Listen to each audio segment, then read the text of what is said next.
pontos. A gente continua falando sobre os depoimentos na CPI da Covid.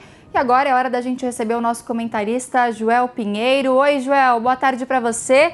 Seja bem-vindo, como sempre, aqui ao Jovem Pan Agora. Boa tarde, Kalina, a todos os ouvintes, perdão, Nicole, e a todos os ouvintes, é um prazer estar aqui. Imagina, sem problema nenhum. Na sua opinião, Joel, o ministro Queiroga, ele evitou ali conflitos, né, com o Bolsonaro quando ele não deu muitos detalhes a respeito da cloroquina, de alguns questionamentos que foram feitos a ele, ou ele realmente manteve ali a discrição, né, em relação a esses pontos? Eu acho que a principal missão do Queiroga ali, Nicole, como ministro atual do governo Bolsonaro, é justamente se preservar e preservar, na medida do possível, o seu emprego. Eu não acho que ele faltou com a verdade em nenhum momento, mas ele é sempre o mais evasivo possível. Não quer comprometer a gestão a qual ele serve, nem mesmo nos seus antecessores, porque afinal de contas queima o governo do mesmo jeito, então não quer queimar em questões delicadas, como por exemplo, qual foi o papel do governo e do Ministério da Saúde em toda essa questão da cloroquina. O quanto se investiu, de onde partiu a decisão, como é que mudou a política do governo conforme novos dados sobre a eficácia ou, que é mais provável, ineficácia da cloroquina apareciam. Será que o governo mudou de conduta ou continuou fazendo exatamente a mesma coisa? Internamente, a cloroquina isso a gente sabe porque o Bolsonaro fez propaganda disso, mas a cloroquina era vista como alternativa, tanto ao isolamento quanto à vacina.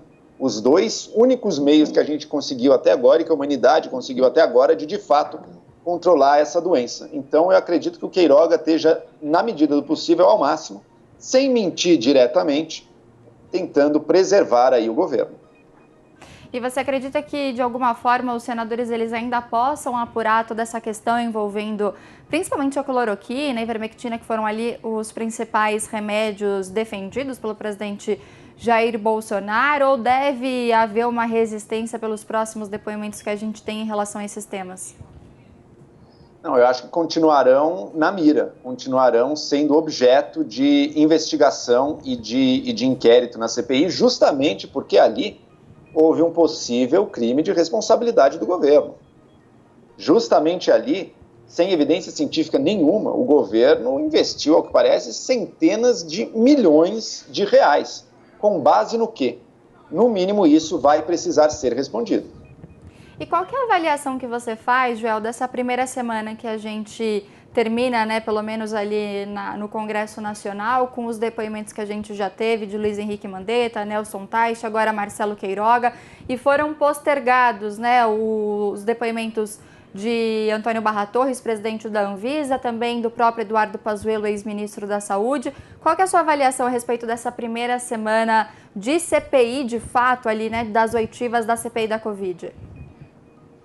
Olha, Nicole, eu diria que ao mesmo tempo que a gente aprendeu ouvindo até agora o Mandetta e ao Teich é estarrecedor, mas também não trouxe grandes novidades. Eu apontaria um ponto do depoimento do Mandetta que eu acho que merece ser melhor investigado, quando ele disse que o Bolsonaro, numa certa reunião ali, disse, meio em tom de brincadeira, que queria infectar as pessoas, mas até que ponto essa intenção era realmente só uma brincadeira ou era parte de uma estratégia de imunidade de rebanho?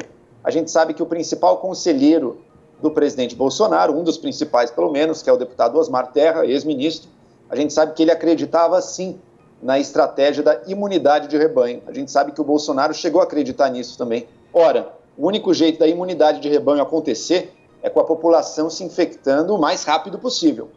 Então, será que por trás de todas essas ações do Bolsonaro, ser contra isolamento social, promover aglomerações, ser contra até mesmo a máscara, a coisa mais simples de todas, o uso da máscara, negligenciar a vacinação, apostar num remédio sem comprovação nenhuma, apenas como incentivo para as pessoas continuarem vivendo normalmente, como se tivessem a cura em mãos.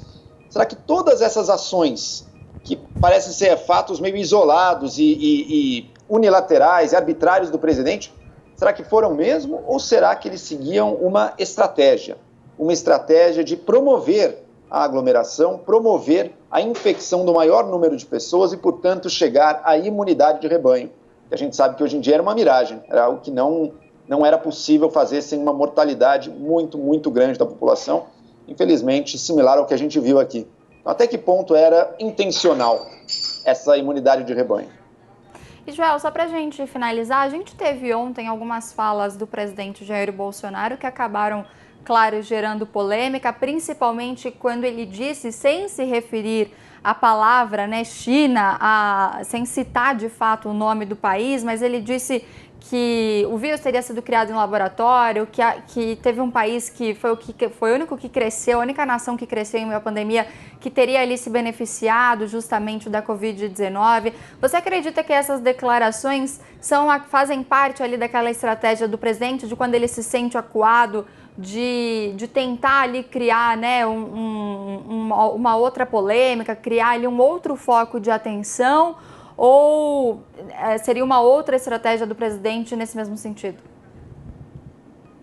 Acho que você está perfeita nessa visão, Nicole. É um jeito de criar diversionismo. Tanto a coisa da China, criando esse papo de que teria sido criado em laboratório e até como arma química ou arma biológica.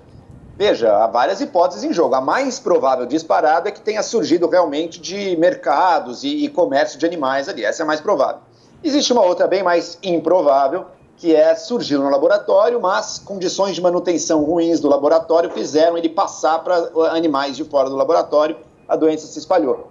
E por fim, uma última, que ninguém acredita, que seria criado em laboratório de forma estratégica, que a China teria soltado o vírus dentro do seu próprio país como uma arma biológica contra o resto do mundo. É quase absurdo você pensar num governo fazendo uma coisa dessas. Mas enfim, o Bolsonaro levanta isso muito mais como cortina de fumaça. Tanto isso quanto aquele papo de que agora acabou. Agora eu vou baixar um decreto aqui, o Supremo não vai poder fazer nada, os governadores, e ai de quem fazer alguma coisa.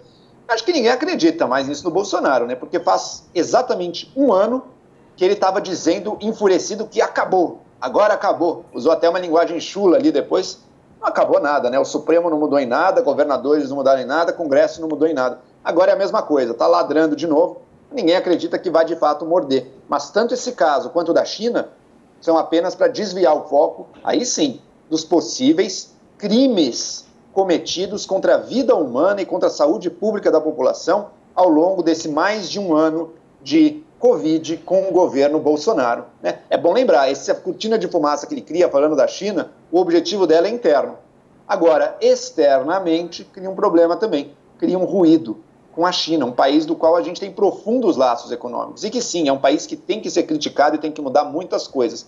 Mas com um comentário totalmente gratuito, avulso desse, primeiro, a China não vai mudar em absolutamente nada. E segundo, quem pode se prejudicar é o Brasil.